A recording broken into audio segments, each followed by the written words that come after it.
Hello sailors and welcome back. We're in Sardinia after a 38-hour crossing from Minorca. Coming up this week, paperwork, We've been to the Coast Guard, provisioning, exploring stunning Alghero, a peaceful mooring field, and an Italian classic. Welcome on board.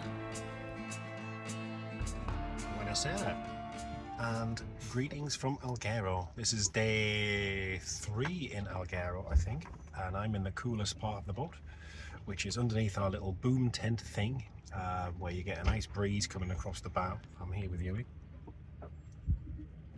Didn't take her long to work out where the coldest part of the boat was as well. It's still blisteringly hot, but I'm not going to go on about the weather. One of the things we need to do, because we're a non-EU boat, yes, we did leave the EU, we need, when we're checking into Italy, we need a very important document called a constituto. A constituto is a document that is specific to our boat, and every time we go to a port in anywhere in Italy, mainland Sicily or Sardinia, we need to go and see the Coast Guard, stamp us in, and then before we leave, we need to go and see the Coast Guard again, and they stamp us out. Their way of kind of, you know, keeping tabs on where non-EU boats are and stuff like that, which is fine. We arrived on a Friday night though, and Italians don't really do, well, certainly office workers and stuff don't really work across the weekend. So I went to the Coast Guard on Saturday morning, and it was like, guys, hi, I need a constituto. They didn't really speak much English. I don't speak much Italian, but I am trying. And between us, we kind of got to the point where we give them all of our documentation and so on, but they said, oh, you don't need a constituto, it's not obligation, you know, and blah blah blah. And I was like, mate, it is an obligation, like, we do need it. What we don't want to do is kind of leave here and, you know, under a false sense of security and get somewhere else in Italy, speak with another official, and they say, well, where's your constituto? And we don't have one, because then we'll get fined, I think, or kicked out, or both. So I'm gonna head back along tomorrow morning to the Coast Guard, like when the weekend crew is is not there, and hopefully we can get a constituto sorted out in the morning. It's Monday morning. It's hot. Can you tell? We've been to the Coast Guard. They will not give us a constituto. They said that the law changed on the 25th of June. Now it's not obligation. It's at the discretion of the Coast Guard. They checked our documents and they don't think we need one. I asked and asked and asked and asked and asked, and they still wouldn't give me one. So maybe we try the next Coast Guard in the next town. I've no idea. There's nothing in writing to say that this has changed or anything like that. So a bit nervous. So then we asked about stamping passports, and as we expected, they said we need to go to the state police. So then we walked for 25 minutes in one way and 25 minutes in the other way now. People park wherever they want in Italy. So we've been there, absolutely meltingly hot in there, and we explained the situation. We need the passport stamped and all that. He's like, well, did Spain not stamp your passport? He said, No, they didn't. They classified us. transitos. They classified us as in transito. So we filled in a form of declaration of presence, which we have, whatever that is. And if anyone asks, that's what we show them. Mm-hmm. But he didn't stamp the passports, because in Italy we don't do that. It's fine, he said. So Spain didn't stamp it, we're not stamping it. So, have a nice day. Have a good day. So it means I'm a bit nervous, like, because we've known other boats that have come through this port and had a completely different administrative approach. They got a constituto, they went to the police said, okay, you got your constituto, that's fine. But yeah, I mean, we've done what we can. We just need to get on with it, I guess. Yeah. Well, it's 6 o'clock, which you know what time that is. Dog walking o'clock. It's aperitivo time, actually, and dog walking time. Might as well kill two birds with one stone. The Italians like a drink, and they like a drink before the meal, and that's what they do with aperitivo. So, nice little bar, something like that, glass of wine, Aperol spritz, little cocktail, whatever. Oh, we're on the road, we're getting run over. Anyway, so we're in search of some booze. Not hard to find here. Our first impression of Alghero is that it is both ancient and alive. Formidable stone walls encircle the old town. We walk the ramparts, cobbled streets and winding alleys. But while the town is old, the vibe is youthful. Children run through fountains, teens gather on the quay, young families spill out of cafes. This is a vibrant, happy place with a strong identity. Sardinians are Sardinians first and Italians second. There's a strong independence movement, with 40% of Sardinians in favour of independence. The flag is impossible to miss, flying from balconies, stamped on t-shirts, food packaging and beer. And the flag is striking. The red cross of St. George, with a Moor's head in each quadrant, to represent the 4 decapitated princes when Peter I of Aragon defeated the Saracens. According to legend, St. George, the patron saint of Aragon, appeared and led the army to victory. Some say he was the one to behead the princes. There have been many versions of the flag. Sometimes the heads face left, sometimes right. Sometimes they wear earrings. Sometimes the blindfolds are over the eyes, other times on the foreheads. Anyway, back to our mission. Mission. Accomplished. The dog has walked. We have drinks. Let's go. So here we have panicadasu. This is called carta musica, bread that is so thin you can read music through it, with some salami. We have some ciabatta with some kind of tomato and aioli and basil on it as well. I mean, come on, man. It looks so good. Yes.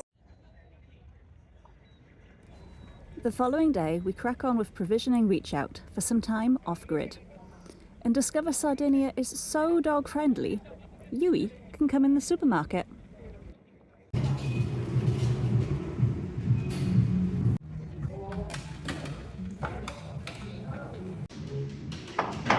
Of course, being a terrier, Yui is not one for being told what to do.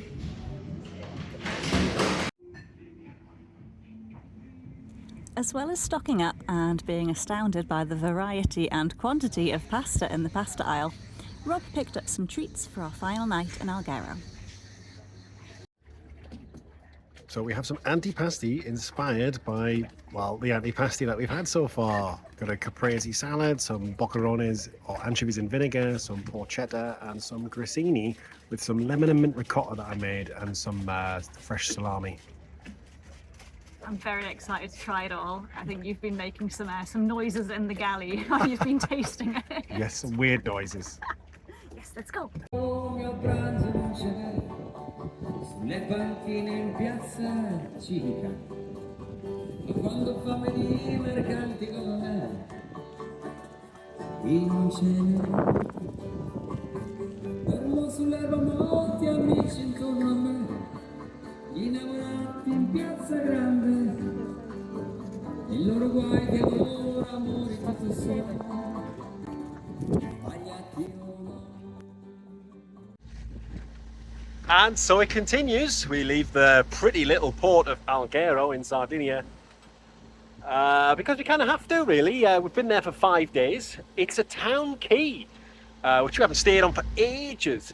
And to encourage boating in the area, there are 2 parts of the town quay which are actually free. F-R-E-E. Can you believe that? They are free to moor at for a maximum of 120 hours. And you can't return within a 30-day period, but after 30 days you can. So yeah, we haven't paid anything. It's free if you don't use services. Services include toilets, showers, mooring assistance. Don't accept mooring assistance or you'll be on the hook for services. I'll tell you how much they cost in a minute. Electricity, water, all you get is your cleats and your lazy line, basically. So you can make do. We did, but for one of the days we did have to pay for the services because we needed to fill up with water. The main tank was empty, and that gives us like another 3.5 weeks of water, so it's worth doing, given we're calling off anchoring and that now. And if you do use the services, oh, it's expensive. 75 euros a day. So in effect, we paid 75 euros for 5 days, which actually is cheap as chips for this part of the world. Cheap as chips for the Med in general, I think. So yeah, we're happy with it. Lovely place, thoroughly recommended it. Wasn't really that relaxing for us though, because of all the shenanigans we've had to deal with. So we're now heading off just for 2.5 miles, just to the northeast, to a little anchorage, and there are some mooring buoys, eco mooring buoys that have been put there, and we're going to pick up one of those for the night. We heard they were free, but the apps try to charge us €18. We paid for one night just to see what the crack is. We might stay for a few more days, but again, €18 for a mooring buoy. I mean, it was an anchorage, but now they've put the mooring buoys in there, so you kind of have to. There's still a canny bit of swell coming through from last night's Mistral. I am wibbling and wobbling all over the shop. But once we get over this headland here, we should be nice and protected, nice and cozied up right next to the land.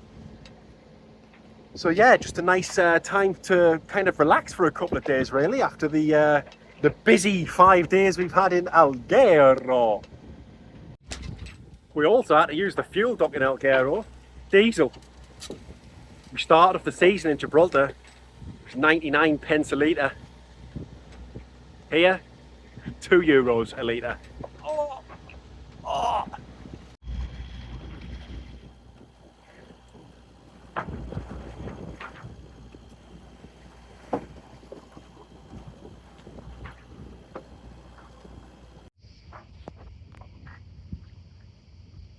That's our mooring buoy. As you can see, the lines run back to the cleats.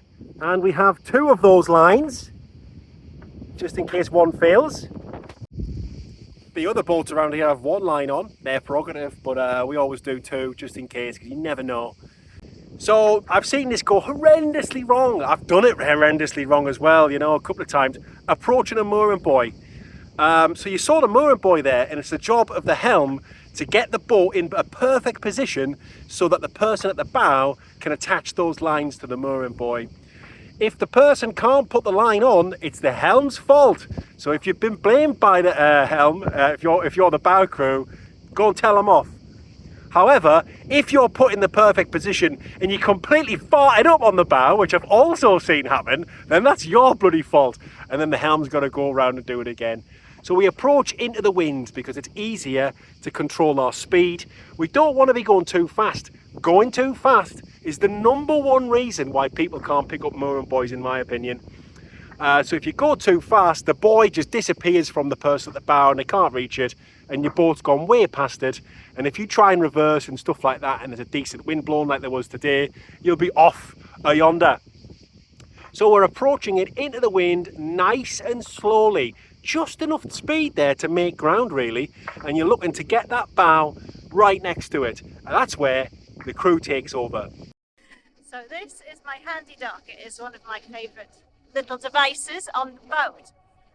So as you can see, it hooks onto a boat hook, and it has 2 holes here. You put the bowline in the most lateral of the holes, yes, the one furthest away, and then as you're approaching, you want to go behind whatever it is you want to hook, and then you're going to pull this way. So I'm just going to hook the guardrail to show you. So imagine this is the mooring buoy. Go over what it is you want to hook, and then pull back. Then as you pull nice and hard, you can pull the boat hook away, and then you are attached. Babe, man, we're supposed to be attached to the mooring buoy. You've attached us to our own boat. Well, it's a good job we've got another 2 lines on. But anyway, once we've got this on, people say you can just like leave this on the mooring buoy and then you're set. We'll normally use this to catch the mooring buoy, and then Rob jumps in the dinghy, whizzes around, and then we attach the buoy back and forth to the bow cleats. Yeah, and then that just makes everything so much easier. And it certainly does make everything a lot easier. You don't want your crew panicking when you're coming up to like mooring situations and stuff. So anything you can do to kind of make it easier for them, whether that's with the helm or with a little bit of extra kit like that, it pays dividends really, and it certainly increases the pickup rate. As usual with boats, it's like, you know, 50-80 quid or whatever, so like 3 times the prices you'd normally expect to pay, because it's boat related, it's marine. And I certainly wouldn't hang overnight off a mooring buoy with it. Technically, I think you're supposed to be able to do that. but I prefer to stick my own lines on.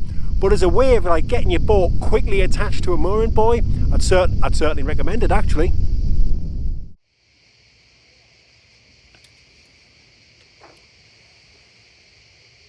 Well, good morning.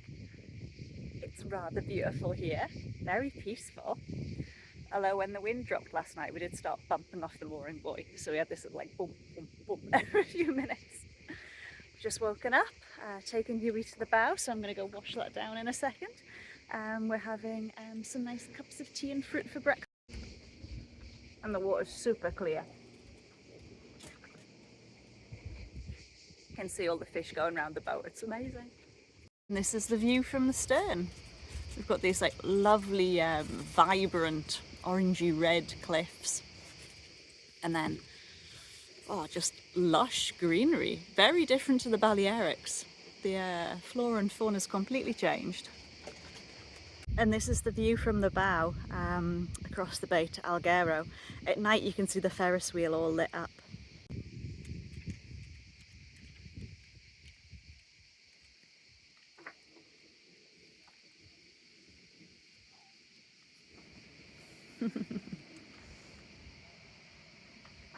What you doing?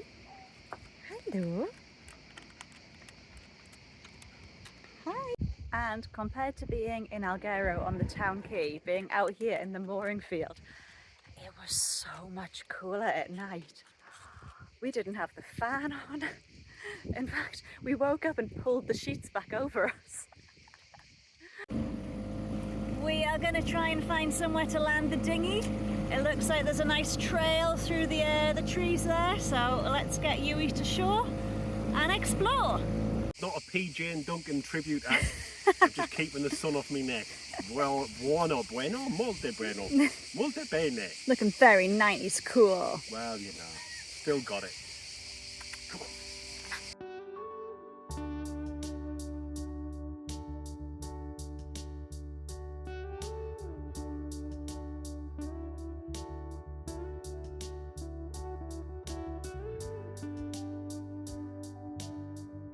I have to say, it's always nice to go for a walk in the green. When you're on a boat, you spend so much time surrounded by blue, and it's lovely, but now and again you just need some green.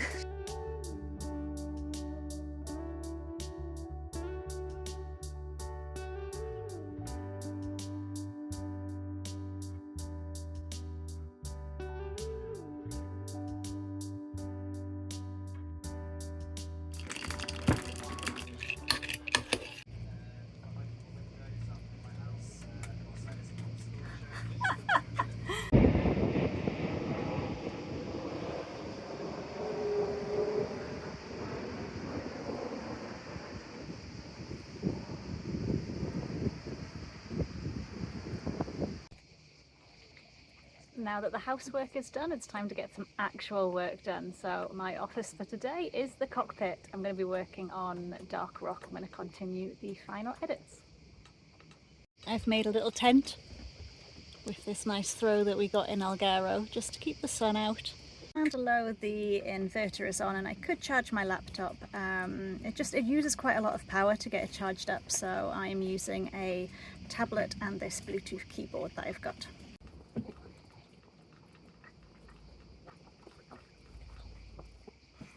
Too much screen time. Done. Boat work and housework done. Actual work done. Workout done.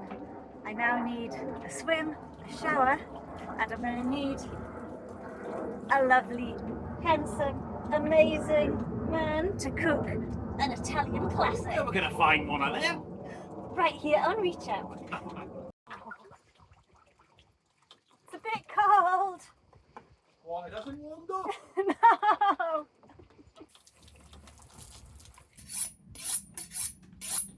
In terms of Italian classics, my favourite pasta is a carbonara pasta. Stage one, we're going to cut this guanciale into batons.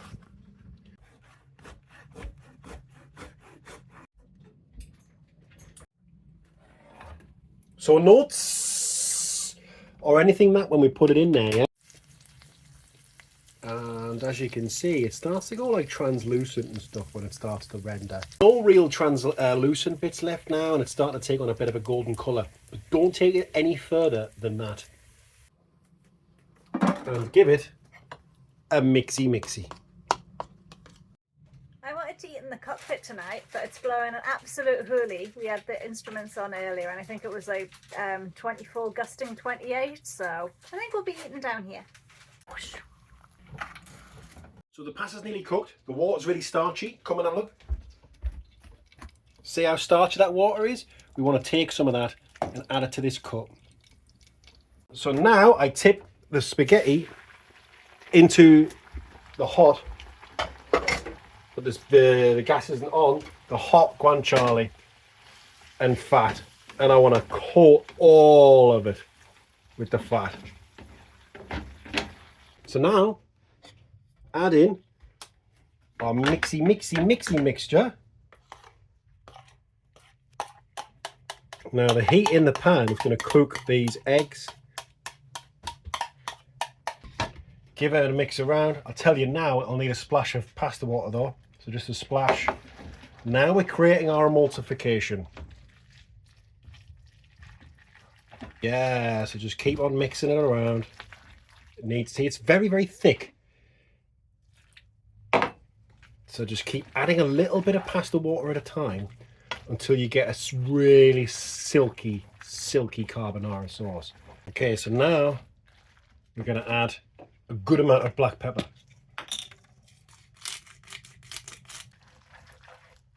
It's still thickening up, isn't it? Mm-hmm. It's still thickening, so a little bit more pasta water.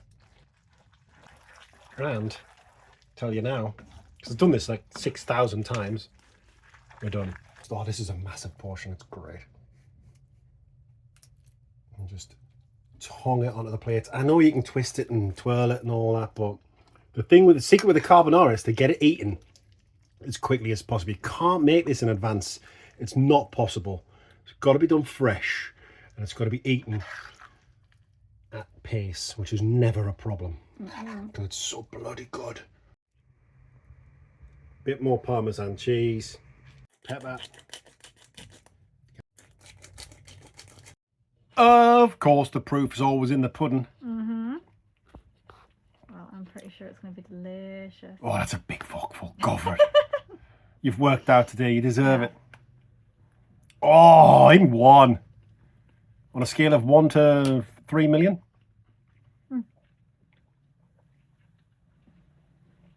Oh, I've missed that. That's delicious. It's unreal, isn't it? It really is. Tell you someone else who loves carbonara, and I know this. Oh, Yui. Huh? Are you guys going to have like a Lady in the Tramp moment? Oh. She loves carbonara, don't you, babes? Tell you what, though, you'd be quite fussy though, because you're used to the best. Lip smacking good. Next time. He's dismantling it. Bob's currently dremeling through a chain link.